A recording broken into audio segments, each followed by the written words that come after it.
This episode of Lunduk Show is going to be covering one of the most hard-hitting, critical pieces of news that we have ever covered on this show, and that being that the FreeBSD project has outlawed virtual hugging. not virtual hugging, virtual hugs, and the depiction of virtual hugs. Yeah, this is a real thing. This episode of the Lunduk Show is sponsored in part by Pogo Linux, who provide not virtual hugs. I don't believe they sell virtual hugs anywhere on their site, but they do sell really, really big, absolutely real servers powered by Linux. 1U, 2U, many U, storage, compute, what have you. Absolutely phenomenal, absolutely amazing, and absolutely running Linux. You can find out more over at pogolinux.com. All right, back to FreeBSD. So, FreeBSD recently updated their code of conduct, and here's a quick shot of the top of it here. This just happened a few days ago, and they updated it in a big way. Big radical changes to their code of conduct, and across the internet, many people are upset in the FreeBSD project about the new code of conduct. Many FreeBSD users are upset about many items in the code of conduct that they take literal exception with. I'm not going to touch on any of that. I want to talk specifically about just the hugging bit because it just confused me, and we'll get to that momentarily. Before we do that, I want to make one thing crystal clear. FreeBSD, just like any organization, any club, any company, has the right to define its own code of conduct. They can put whatever they want in there. They can outlaw hamburgers. They can outlaw hugs. They can do whatever they want to do. It's okay. However, when I see a free software, or rather open source community outlawing hugs, I get a little weirded out. To be fair, though, it's not a complete outlawing of hugs. I'm going to read the text to you, and you can kind of decide this for yourself. Here is verbatim the exact line from the FreeBSD Code of Conduct. Physical contact, and this is what is not permitted. Physical contact and simulated physical contact. For example, textual descriptions like hug in between a little asterisk, or back rub in between asterisks, without consent or after a request to stop. Now at first glance, that seems kind of reasonable. I mean, if someone's asking you to stop doing something, you should probably stop doing it, right? You don't want to be a jerk about it. However, what this is explicitly saying is that you cannot send someone a text or some sort of simulated virtual expression of anything that involves physical contact without prior consent to do so. So, for example, I cannot send you a animated GIF of a hug without you specifically providing me with the authorization to send said animated GIF of a hug. That's what this calls out. Now, if many of you think that that's not what this is saying, it absolutely is, and I'll go into that in a little bit. So this brought up a whole bunch of questions, and I sent these questions off, but I want to read them out for you here because so many questions. All right, the first question that comes to my mind is was there something existing that caused this? Like, what prompted this? Was there an issue in the FreeBSD project where they couldn't get their work done, or someone felt unsafe or harmed in some way because someone sent them text that included the word hug or an animated GIF of a hug or something like that? Like that just seems extreme to me. Maybe it's occurred, maybe it hasn't. I don't know. I've never heard of such a thing. So I had to ask. So I asked. Another question I asked is, does this apply to other forms of, as I put it, virtual pretend physical contact, such as saying, hey, fist bump or high five? Does this apply to high fives? Are we outlawing high fives? I mean, this may seem like I'm going a little bit far with this, but that's a legitimate question, right? More questions. If you offered to give someone a high five on, let's say, Twitter or email or other social media site or a forum or something, or you said, oh man, I know you're having a bad day, hugs, or here's an animated GIF of, I don't know, a teddy bear hugging a bunny rabbit or something. What's the punishment for that? Like, if you do something as evil as offer a hug virtually, and not a real hug, mind you, just a virtual pretend, totally not real hug that no one actually gets, what is the punishment for that? It's not really outlined, and I was curious. And does it apply to animated GIFs specifically? Like, is it just text, or is it animated GIFs also? Because that, man, if you can't do animated GIFs of high fives or hugs or fist bumps or anything like that, man, that really limits your animated GIF usage, like, in a big way. And here's the thing. If you need consent to do these things, how do you ask for consent without being way creepier than just sending someone an animated GIF of a hug, right? Like, if I said like the little downy teddy bear offering a hug or something like that, if I just send you that GIF, you can ignore it. But if I send you a message, oh, John, would it be appropriate and acceptable to you if I were to send you an animated GIF of a teddy bear hugging you and expressing affection? Well, that gets kind of creepy and weird. So that just seems worse than just sending the animated GIF, right? So I asked these questions. And I sent it over to them, and I'll talk about the response momentarily. But before we get into that, I would like to thank the FreeBSD project specifically for protecting people from the horrors of hugs. Specifically, totally not real, just pretend, online only, completely virtual expressions of things that are hugging. You protected people from this vicious crime, and I want to thank you for that, and spending your time on such an important matter. And I was just wondering, how are those patches for mitigating the Spectre and Meltdown CPU vulnerabilities coming in FreeBSD? I'm pausing for effect because as of yet, FreeBSD has not issued any of the patches necessary to mitigate any of these security issues in Spectre or Meltdown like other operating systems have. Now, just because in the interest of friendship here, here's a picture of a t-shirt with a little bit of code. Some of that code is in the Linux kernel, helping it mitigate some of the issues with Spectre and Meltdown. Feel free to copy that code and use it in your own kernel there, FreeBSD. And if that feels bad for you, here, if you feel like, oh, I'm poo-pooing on FreeBSD right now, here's a picture of a coffee cup that says Linux sucks. All right. There's one more thing I want to highlight before I get into their response, because I think there's one other item that was a little bit weird to me, not quite as funny as the hug thing. Then there's this one. Unwelcome comments regarding a person's lifestyle choices. All right, I'm on board so far. And practices, including those related to food, health, parenting, drugs, and employment.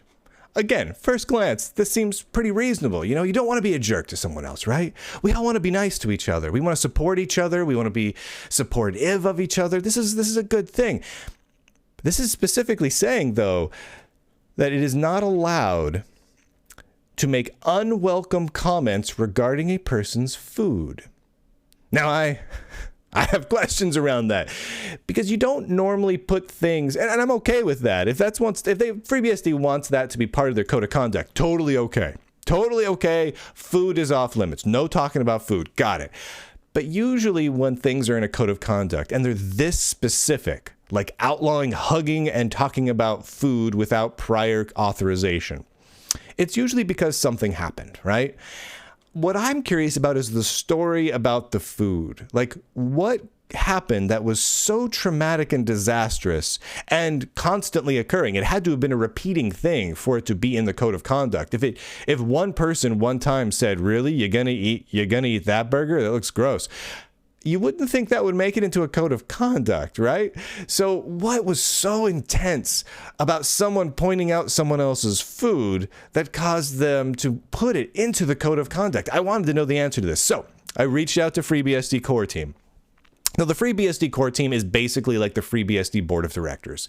They are the people that guide the whole thing. They make all this stuff happen. So I reached out to them with these questions. I basically just sent them these questions, and here's the response I got back. And I'll just read it verbatim. All the examples given in the Code of Conduct are designed to provide examples of unacceptable behavior and aren't necessarily related to specific incidents. If we had details on specific incidents that weren't already public, we wouldn't share them.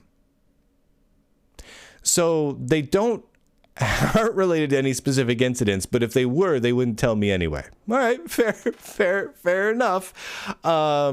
They didn't answer any of my questions. I replied back and said, that's cool. What about all the other questions? Like how about animated GIFs? Does this apply to animated GIFs? Let's get specific here. Let's know where boundaries are, right?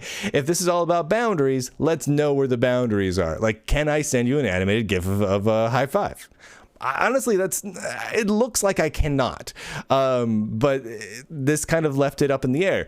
Now, over on the Twitters, I got into a discussion with a team member of the Fedora project, and that person made it crystal clear after I sent them an animated GIF of a ghost hug, which is a little animated GIF that said ghost hug on it, and down below it said, virtual ghost hug, you can't feel it, but it's there. I thought that was kind of cute and funny, right? Because if a virtual hug isn't a real hug that you can't feel, well, then a ghost virtual hug, man, that surely would be acceptable. Turns out it was not. I upset this person. I won't name them directly because I honestly felt like they were very upset, and I don't want to go into it, but if you look through my Twitter feed, you'll find it.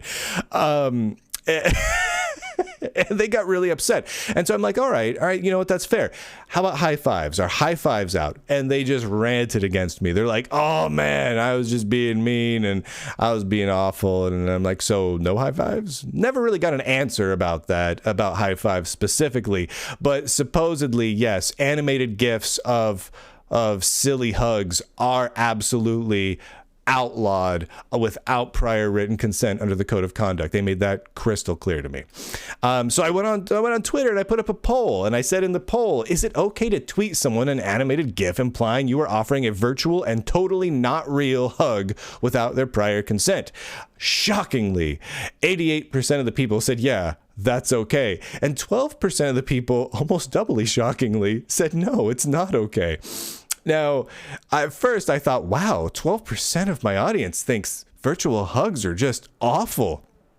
And then I got into it further, and I got multiple messages from people saying, they're cool with hugs. They just don't like animated GIFs that autoplay. So maybe I screwed up in asking this question. So I think it's actually less than 12% that are offended by hugs. I think most of that 12% is actually people who are offended by animated GIFs.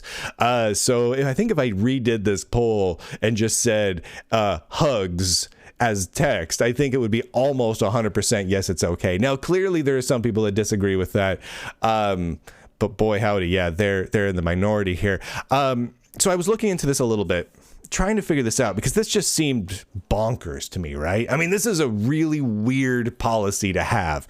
I mean, it's so specific. No virtual hugging without prior consent is a really intense thing. So where did this come from? So I copied some of that text and started searching around the web for it, thinking, is there any other organizations out there that have something like this? And immediately I realized that the Code of Conduct for the FreeBSD project is an almost word-for-word verbatim copy of the geek feminism anti-harassment policy. If you go to geekfeminism.wikia.com, you'll find a sample policy there, and they call it an example community anti-harassment policy particularly designed for use in communities that are primarily online. Fair, right? So FreeBSD, them not answering questions about the specifics behind it now can be made a little more sense, because there probably weren't any specifics. They literally just found this somewhere online and just copied it. It's a word for word copy. Like it has only a few words that are tweaked or changed in the whole document from the Geek Feminism Wiki. I'm like, okay, all right, well, that's fair. Well, I wonder, are there other big tech organizations that use this out there as their code of conduct template, and I couldn't find any. There might be some out there, and I asked a few other people, and a few people were looking around for me, and they couldn't find any either. So I decided to compare this policy, this code of conduct, which is lengthy. If you go to geekfeminism.wikia.com, it is like a 20 bullet list long thing, and I'm not going to poo-poo on all those bullet lists. Other than the hugs part, the virtual hugs part, I'm poo-pooing on that. But other than that, I'm, again, totally fine with whatever people want their community policies to be. But let's compare that to some of the other large open source projects, like GNOME, the GNOME project. Here's a screenshot of the entire GNOME code of conduct. It is boiled down to 4 bullet points that read as follows: be respectful and considerate, be patient and generous, assume people mean well, and try to be concise. Oh my heavens, that is a revelation by comparison. It is to the point. Be nice. Be cool. And if there's problems, we'll work it out. Assume that people mean well. Don't automatically assume people mean ill. If you read through the FreeBSD and the Geek Feminism Code of Conduct, it basically just assumes people mean ill. It assumes evilness, right? Like, you read it and that's what it looks like. I mean, otherwise, why would you assume someone means ill will with a virtual animated GIF of a totally pretend hug? But the GNOME Project's one is fantastic. Well, what if there was another project out there, another operating system, like a potentially bigger operating system like Linux? Well, Arch Linux one is also quite open. Now, see, the Linux kernel code of conduct is almost non-existent. It literally was a commit that happened like a year or two ago. That's like, hey, if you feel like there's a problem, talk to people about it. That's like the Linux code of conduct. And then the Arch Linux one, this is is long, but it's summed up by basically just, hey, our purpose is to make Arch Linux be cool. And that's pretty reasonable. But I looked through this, I looked through GNOME, I looked everywhere, and I couldn't find any other technical organization that specifically forbade hugging. So that made me conclude that FreeBSD specifically hates virtual online hugging, which I felt like was sad. And I would like to make something clear here. I am pro virtual hug. I'm going to go ahead and say that I am the opposite of FreeBSD on this. FreeBSD hates the virtual hugs. I love the virtual hugs. In fact, I'm going to make a statement right now. For the record, I hereby grant irrevocable rights for anyone, and I mean anyone, to publicly send me animated GIFs of hugs on any social network you like. Even if I don't use the social network, you can just post it and say, this is for Brian. I don't care. Why could that possibly hurt me? I cannot find a reason, unless so many GIFs of animated hugs get sent, that it creates some sort of distributed denial of service hug attack, DDoS-H. I can't see a problem occurring with this. I just can't. So, until some other tech organization outlaws hugs, I think we can leave it there and say this is a bummer. I'm sorry, FreeBSD, that you don't like the hugs. The virtual, not real, totally for pretensies hugs.